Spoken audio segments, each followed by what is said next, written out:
little bit in the style of Willie James Lyons, one of my very favorite guitar players. He's kind of an enigmatic and mysterious guitarist to me. He wasn't recorded very much, and I've just been fascinated by his style. I'd say he's really a huge Freddy King fanatic, and I actually know this from people who knew him and from things he said in a handful of interviews and things like that. But there's a lot of Lowell Fulson there and just a little bit of Eddie Taylor. But he plays in a real lyrical style. I wish he could have gotten together with Peter Green and then it'd be a contest of who could play it more beautifully. So that would have been really neat. So I was playing in D there. I'm going to go through a few Willie James isms as best as I can to try to do some justice to this great guitarist. And he likes to do this a lot. One of my favorite records that he played on, and there's not that many of them, was the Big Moose Walker record, Goin Home Tomorrow, on the French label Isabel. And he does this a few times. So I'm in D, and I'm going to play with my third finger on the root note on the B string on the 15th fret. That's a D. I'm going to use my third finger to have the other notes behind it because I'm going to bend it a step and a half. And you can sort of play between bending it a step and a half. Here's a step. He has a beautiful vibrato, just like Peter Green, really. And then he's just in this typical Freddy King, B.B. King style position, you know.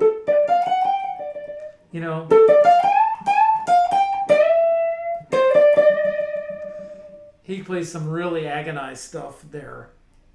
Whenever he's not playing in the Lowell Fulson bag and he's playing more typical stuff, then he'll do this. He does that all the time. Now I'm going to do it slow. You'll probably see that this is kind of out of your 4 chord. So this is a G ninth. B.B. King does similar kind of things. But he kind of takes it a little bit further. Then you got to roll. By rolling, I mean your first finger's in the same fret, different string. And it's just a tiny movement. You can see that tiny movement.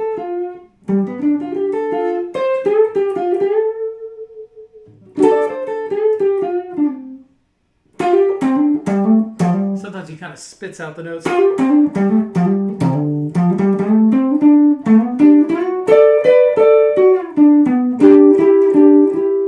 He does that in Chicago Woman. That is the most heroic lick. The only way you're going to get it, if you're like me, is to slow it down on the YouTube.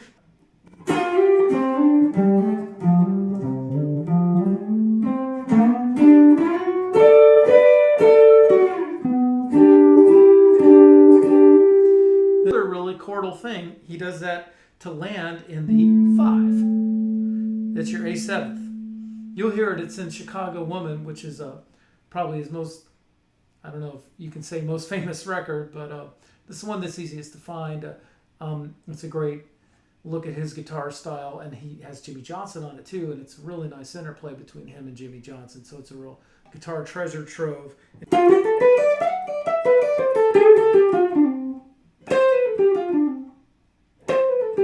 Then he plays his typical Lowell Fulson kind of stuff in Chicago Woman. Chicago Woman, it might be in a different key, but that is one of the coolest things that he does. And then he always leaves you wanting more. He'll when on the 5 and the 4.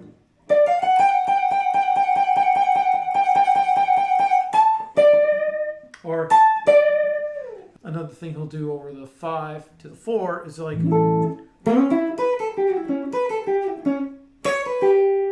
love that little. It's such a cool little tag. So this is the typical key to the highway kind of thing.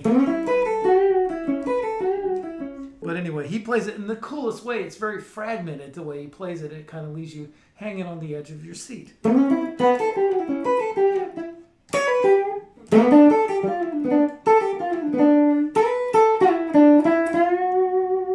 then I'll hit that that's another real sweet spot.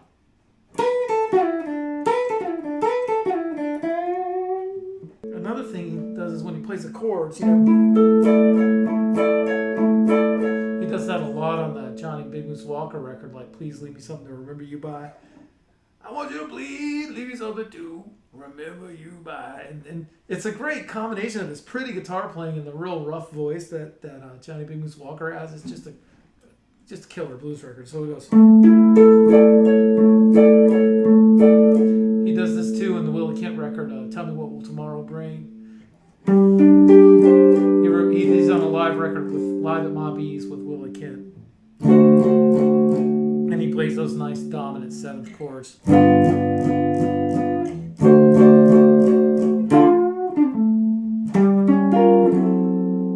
Great rhythm guitar player. So I'm going to talk about one more thing that he does on, I guess I've referenced, this will be like the fourth record that I'll reference that he's on that is well worth listening to. It's a big Mojo Elem record, who is the bassist on lots of great records, and he was a wonderful guy. I did get to know him, and Willie Kent.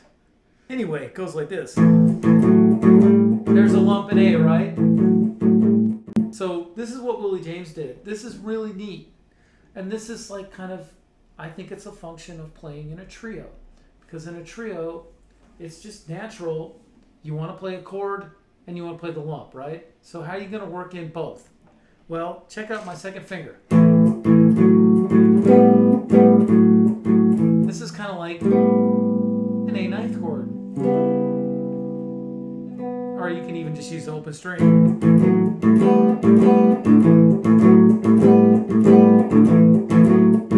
Now dig it, I'm going to do the same thing on the 4 chord.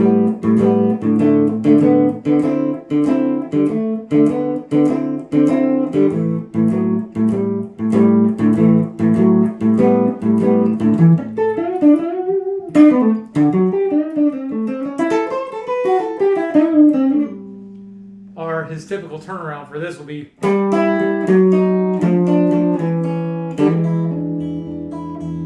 who does the Chicago Woman.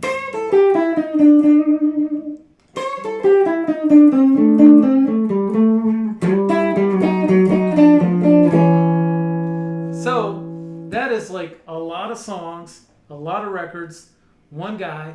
He did a lot of interesting stuff, and I hope you enjoy discovering him and listening to him. Willie James Lyons. If you enjoy these lessons, please subscribe to my YouTube channel, and thank you.